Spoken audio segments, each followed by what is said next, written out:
എല്ലാവരും ഈ ചാനലിനെ ലൈക്ക് ചെയ്തുകൊണ്ടും സബ്സ്ക്രൈബ് ചെയ്തുകൊണ്ടും സഹായിക്കണമെന്ന് വിജയിപ്പിക്കണമെന്ന് ഞാൻ അഭ്യർത്ഥിക്കുകയാണ്.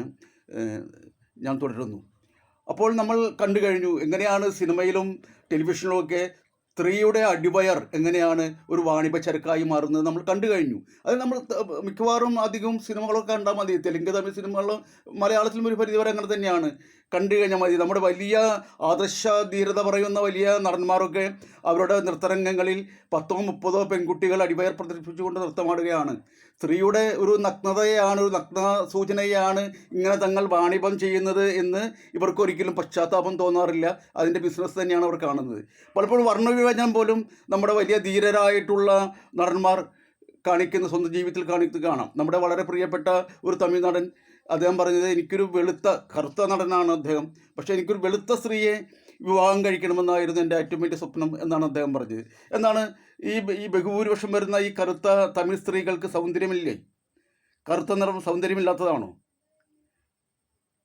അപ്പോൾ ഇവരുടെ പോലും മനസ്സിൽ, ഈ കറുത്തവൻ്റെ പോലും മനസ്സിൽ വെളുപ്പിനോടുള്ള അമിതമായിട്ടുള്ള ആരാധന കിടക്കുന്നു. വെളുപ്പ് മോശമാണെന്നല്ല ഞാൻ പറയുന്നത്, പക്ഷേ കറുപ്പിനും സൗന്ദര്യമുണ്ട്. അപ്പോൾ ഞാൻ പറഞ്ഞു വന്നത്, പലപ്പോഴും വലിയ ആദർശങ്ങൾ പറയുന്ന ആളുകൾ തങ്ങളുടെ സിനിമയിലൊന്നും ഇത് ചെയ്ത് കാണാറില്ല. ഇത്തരം പശ്ചാത്താപങ്ങൾ അവർക്ക് ഉണ്ടായി കാണാറില്ല. അതാണ് നമ്മുടെ സിനിമാ രംഗത്ത് ഉണ്ടാകുന്ന ഏറ്റവും വലിയ ഒരു, അവർ മുന്നോട്ട് വയ്ക്കുന്ന ഏറ്റവും വലിയ ഒരു അപജയം എന്ന് തന്നെ ചൂണ്ടിക്കാണിക്കണം. അത് ബിസിനസ് തന്നെയാണ് അതിൻ്റെയൊക്കെ പുറകിലുള്ള ലക്ഷ്യമെന്നും ചൂണ്ടിക്കാണിക്കണം. ഇതിനൊക്കെ വഴിമരുന്നിട്ട് കൊടുക്കുന്നത് സിനിമയാണ്. വസ്ത്രവ്യാപാരത്തിൻ്റെ ഫാഷൻ മാഫിയായുടെ പ്രവർത്തനങ്ങൾക്ക്, അവരുടെ ലാഭേച്ഛകൾക്ക് അടിത്തറ ഒരുക്കി കൊടുക്കലാണ് ഈ സിനിമയും ടെലിവിഷനൊക്കെ ചെയ്യുന്നത്. പലപ്പോഴും പല നടിമാരുടെ പേരിലായിരിക്കും വസ്ത്രങ്ങൾ, ഡ്രസ്സുകളൊക്കെ അറിയപ്പെടുന്നത് തന്നെ.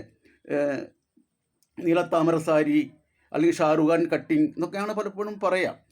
അപ്പോൾ താരങ്ങൾ അനുകരിക്കാനുള്ള ഈ ആഗ്രഹത്തെ എങ്ങനെയാണ് ബിസിനസ്സാക്കി മാറ്റുന്നത് എന്ന് വസ്ത്രവ്യാപാരികളും ഇവരും തമ്മിലുള്ള ഒരു രഹസ്യബന്ധം എൻ്റെ പിന്നിലുണ്ട്. കൃത്യമായിട്ടും നമ്മളത് തിരിച്ചറിയണം. നമ്മുടെ പെൺകുട്ടികൾ പോലും തിരിച്ചറിയുന്നില്ല എന്നുള്ളതാണ് വലിയ ദുഃഖം.